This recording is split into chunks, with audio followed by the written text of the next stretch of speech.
We needed a celebrity. I think sports stars are very economical. You don't pay them an arm and a leg, and it's great. And whereas we actually did in Airplane, we said, "You're not the character. You're a sports star." Right. We didn't do that with OJ. We just, because we had done that joke. That's the other thing. I don't want to do the same joke over again. So, but he wasn't bad. He actually improved with each movie. I mean, actually his acting was a lot like his murdering. He got away with it, but no one believed him.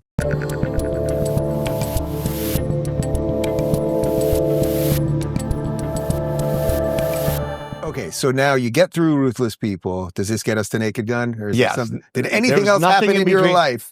I don't know. Maybe you had a kid, or I don't know. Now you're making some money. No, I was feeling still good far about away things. from being married.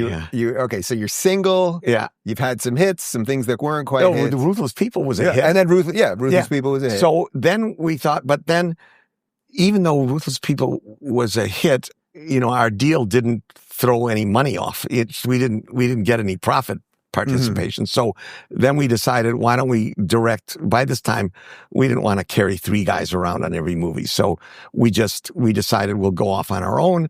And so I wanted to do Naked Gun. And so the 4 of us wrote it: Jerry, Jim, me, and Pat Proft. Yeah. And I directed it. So, and that's how Naked Gun happened. Did the studios think you were nuts that you were going back to a show that had 6 episodes and only 4 even aired? Like, why were they like, okay, let's do this? It was the easiest pitch we ever had. Frank Mancuso had taken over at Paramount, and boy, I mean, Eisner and Katzenberg were great. And then Frank Mancuso takes over. He's great. I had nothing but great executives in those days. Yeah. And we just pitched it to him. We want to do Police Squad as a movie. And he said, sure, do it. God, that's great. And Leslie was on board immediately. Leslie was on board immediately. And So, yes, I saw it probably opening weekend. It was probably summer of '89. Does that sound about right to you? Let's really test the limits. Here, we're going to test the limits. When did Naked Gun Summer of '88. It was summer. Okay. Yeah. So was it summer of '88? Is that right? Yeah, that sounds right to me. Yeah. So I'm 12 years old. I see this thing, sold out theater. I've told you this a million times. I will never forget. I was sitting in an aisle seat and there was a huge fat man sitting in front of me. And during the scene when when Drebin is in Ludwig's office and he pulls down, he's catching all the stuff and the piano's playing. Yeah. And then eventually the concrete dildo, everyone was laughing so hard. The fat man fell out of the chair and rolled down the aisle. I remember thinking nothing could possibly be funnier than this. Like, it fully changed my life. It worked. I can see you feeling very awkward as I'm saying that, because you're like, what could have your life have been? Yeah, without Naked Gun. I mean, it was.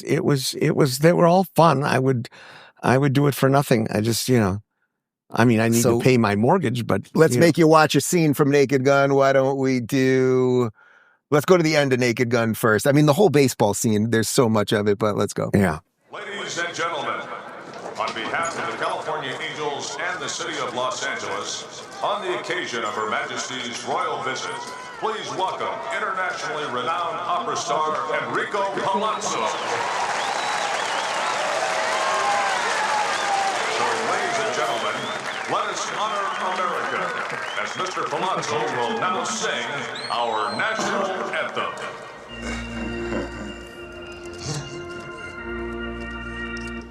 Oh, say, can you see by the dawn's early light what so proudly we hail in the twilight's black gleaming, whose bright stripes and broad stars in the perilous night on our ramparts we watch.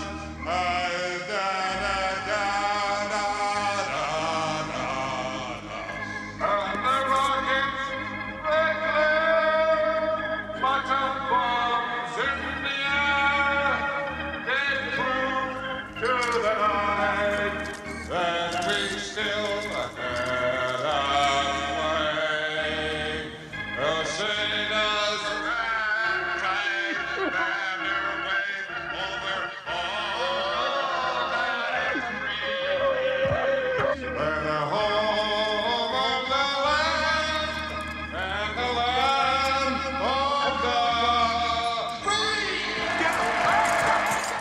I mean, there's just so much there. I mean, first of all, George Kennedy's there, obviously. Yeah. Ricardo Montalbán was cast so freaking perfectly. Was that kind of the same way as Robert Stack and some of the other guys? Like, he was a serious guy in a Cadillac before that? Yeah. Was it a Cadillac? What was the car commercial? Maybe Corinthian leather. Yeah, Chrysler. Yeah. Yeah, soft Corinthian leather. Yeah. So I don't think we made any jokes on the set about that. There was a joke that made it to the movie. There was a joke that he didn't want to do. He said, Leslie says, he's recuperating. The name of the hospital was Our Lady of the Never Had the Pickle. And so that became Our Lady of the Worthless Miracle because Ricardo thought funny. He's a devout Catholic. And so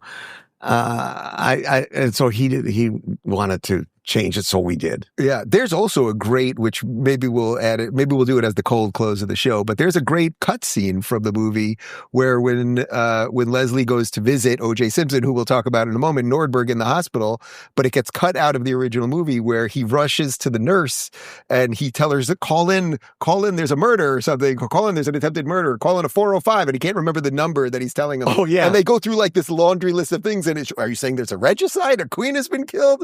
Like, it was just Is that in the that we did? That wasn't in the movie. I think it was in the extra. No, that's material. what I'm saying. Like, you had great stuff that didn't even make it into the movie. Well, I mean, it didn't get a laugh. That's why it's not in the movie. But it's funny. Yeah, I guess it's funny. Good thing they saved that stuff.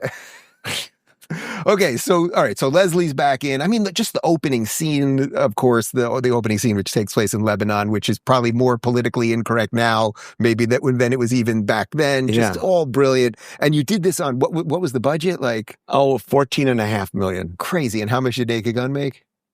That also made 80 million, 82 million, something like that. Yeah. So just like. You did, and then it makes as much foreign internationally as it did. So that was a huge profit for Paramount. So you did have a guy by the name of OJ Simpson who was in these things. He played Nordberg. He played Frank Drebin's partner. This is a few years before he got famous for other reasons. But first, why did you choose, before we show a clip, why did you choose OJ? And you had this thing with athletes, and you've done this with Shaq and other movies. Well, aside from that, I don't really want to talk about it. OJ, the whole OJ thing. Okay. If you don't mind, I mean, I'll just tell you this. The last time I saw him was at the wrap party for the last Naked Gun. I said goodbye, shook hands. I sold him my knife collection, and that was the last that I saw him. I never saw him again. Okay, you were scaring me, Zucker. Yeah. Yeah, that was the last time you saw him, the knife collection. Yeah, so, anyways, your question was, why did we cast him? Yeah. It's, we needed a celebrity. I think sports stars are very economical. You don't pay them an arm and a leg, and it's great. And, whereas we actually did in Airplane, we said, you're not the character, you're a sports star. Right. We didn't do that with OJ. We just, because we had done that joke. That's the other thing. I don't want to do the same joke over again. So, but he wasn't bad. He actually improved with each movie. I mean, actually his acting was a lot like his murdering. He got away with it, but no one believed him. So here's his opening scene in Naked Gun. Yeah. That was good.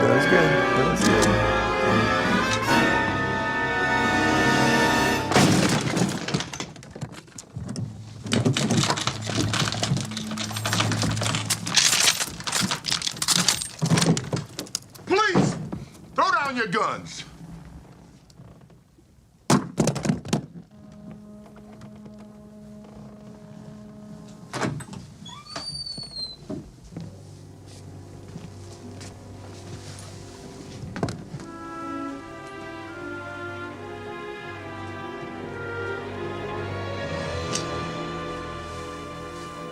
Kill him.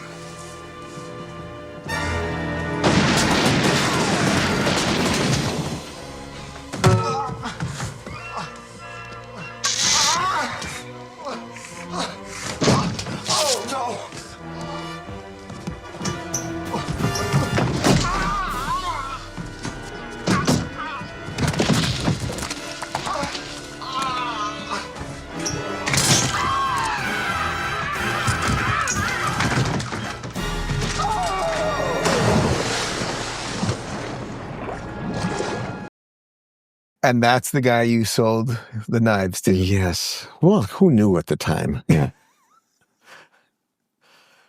So Naked Gun, just huge hit. Again, you're feeling good about all these things. Should I show you something else from Naked Gun? Do you want to see another one, Naked Gun? Let's do Punch Up. Oh no, or let's jump to Naked Gun 3 for a second. So you do 2.5. Yeah. Do you have a favorite of the three of them? Oh, the first one. Yeah. The first one's the best. And then the second one. I did not direct the third one, but it still has, one of the best endings we've ever done. If you're looking to laugh your ass off, check out our comedy playlist. And if you want to watch full interviews on a wide variety of topics, watch our full episode playlist all right over here. And to get notified of all future videos, be sure to subscribe and click the notification bell.